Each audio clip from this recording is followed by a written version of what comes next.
From an early age, we are taught that other people's opinions don't matter. Yet, at the same time, we are immersed in social ideologies. What do I mean by that?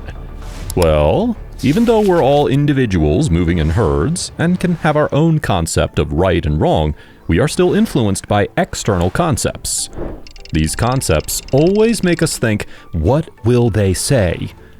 It's that recurring thought when you want to challenge a social concept. What will your reggaeton-loving friends say about you if, unlike them, you love K-pop? What would your friends think if you wanted to wear a pink shirt one day? Or what will your parents say and think about you if you choose a career they don't approve of? Chapter 1. The root of the problem. Now, before we can address the problem, we have to understand its root, don't we? Since ancient times, survival and well-being have depended largely on cooperation and acceptance within social groups. This innate drive for connection and belonging has shaped the way we value and care about what others think of us. The importance we place on external perception is linked to the hierarchical structure we unconsciously apply to our social environment. This classification, based on factors such as status, power, and ability, directly affects how we see ourselves and how we believe others see us. We know that many will say this isn't true, but pause for a moment. When you stop and think about how much the opinions of others affect you, you realize that the problem is actually within you. It's redundant, but it's true. If you feel inferior to others and are not someone who enjoys being defensive, well, then being attacked becomes your greatest fear. What if you like someone? Well, you think a lot about what to say or how to act. You're afraid that this person will not see a virtue in you, but will point out some flaw. And you might even change your usual personality to one that you think might please them. Thus, concern about the opinions of others intensifies when we are in the middle or lower part of these hierarchies, as we constantly seek validation and respect to improve our social standing. Fear of social judgment also arises from a deep need for acceptance and belonging. Throughout evolution, social exclusion could have serious, even fatal consequences. So humans developed a survival mechanism that drove them to avoid rejection. This ancestral impulse persists in today's society, causing us to constantly worry about how we are perceived by others. In addition, we live in an age where social validation is sought and obtained in a variety of ways, such as through social media. The constant visibility of our lives and choices encourages greater attention to the image we project, creating anxiety about possible negative judgments from others. The truth is that external expectations, whether from parents, friends, or society at large, can become an overwhelming burden, especially for those at the crossroads of making crucial decisions about their future after high school. The pressure to please others and meet these expectations can create a dangerous cycle of overthinking, stress, and ultimately, depression. Imagine a young person who has clarity about his or her passions and goals, but is caught in the middle of his or her parents' expectations. This internal conflict, fueled by the discrepancy between what they want and what others expect, can trigger a downward spiral into depression by overshadowing the individual's inner voice. This internal struggle is not limited to professional or academic decisions, but is also reflected in more superficial aspects such as personal appearance and individual preferences. Seemingly insignificant criticisms can accumulate and contribute to stress and anxiety. To address this issue, it is important to emphasize the importance of not dwelling too much on the opinions of others. Prioritizing authenticity and self-expression and learning to accept our choices allows us to build an identity that is resilient to external criticism. It is important to understand that overthinking can become a hindrance in itself. Rather than conforming to external expectations, practical solutions should be sought, alternatives explored, and healthy boundaries established regarding the influence of external opinions. Chapter 2. Social phobia. Even worse, it can develop into something like social phobia. For example, we have the case of David, a talented young man facing an invisible challenge, social phobia.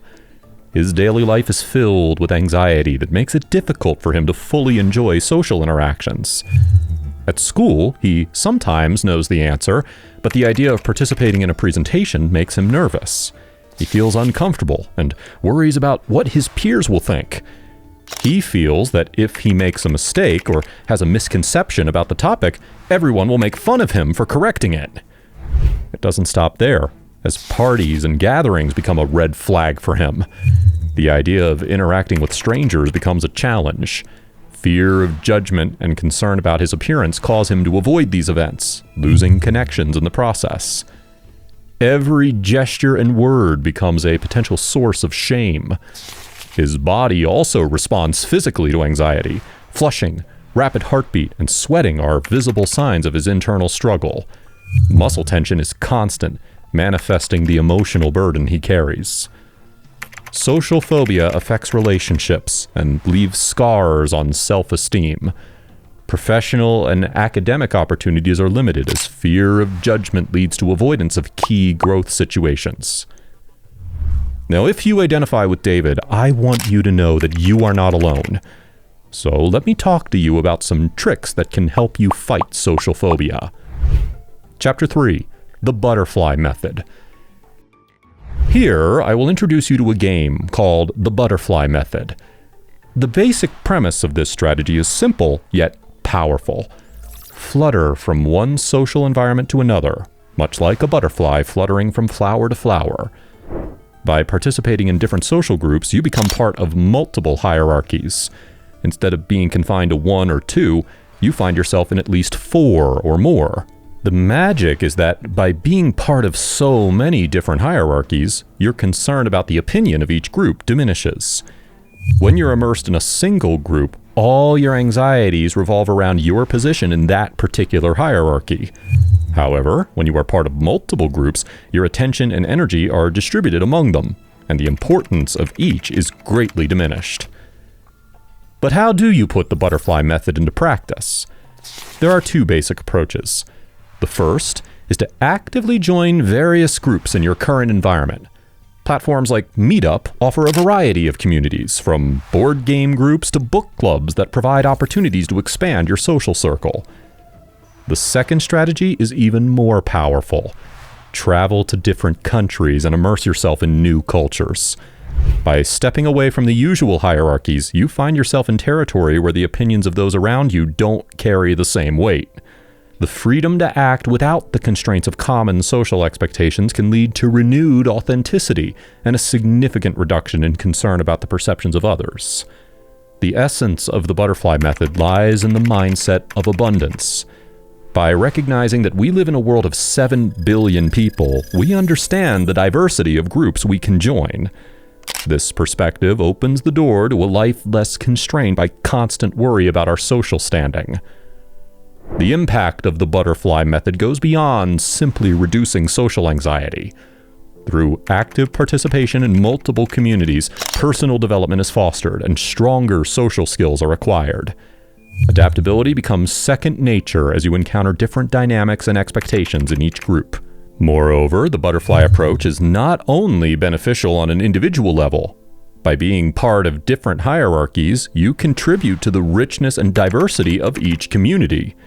Your experience and unique perspective enrich the social fabric of each group you join. However, it is important to understand that while the butterfly method offers a valuable perspective, it is not a foolproof solution to finding acceptance and personal satisfaction. Despite the variety of environments in which you may find yourself, true liberation comes from recognizing that the opinions of others should not define your worth. The importance of understanding that others' opinions are not the ultimate criterion of your worth lies in the need to cultivate a solid self-esteem based on authenticity.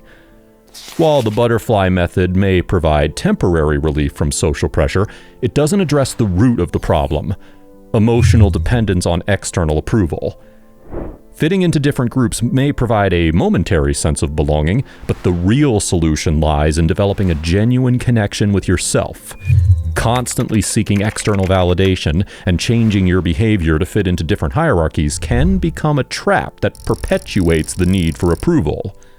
Furthermore, The idea of fitting into multiple groups can lead to a sense of superficiality in relationships.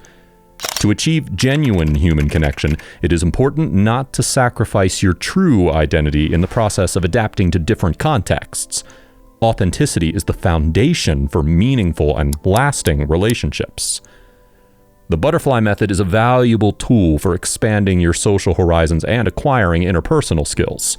However, true liberation and personal satisfaction come from internalizing the idea that the opinions of others do not define your worth. Instead of constantly trying to fit into different groups to feel better, it is important to develop a strong connection with yourself and embrace your authenticity, freeing yourself from the need for external validation. And that's the real answer. There is no, what will they say, but rather, what you feel they will say. When you free yourself from that thought, you manage to make choices that really make you happy, that you feel satisfied with. Even this leads to wearing a simple shirt that you like or enjoying an activity. Do what seems best to you, because, as cliche as it may sound, there is only one life. And if you stop every minute to think about what you're doing right or wrong, when you turn around, you'll realize that time has slipped away. As for external opinions, yes, there will be those who scoff and even those who do their best to overshadow your opinion, but believe me, they also have insecurities that they surely cover up with their false quote-unquote superiority, so do not let them be a problem. Avoid them, dodge them, and get on with your own thing. Just live. That's the real formula. Don't think twice about what you need and want to do.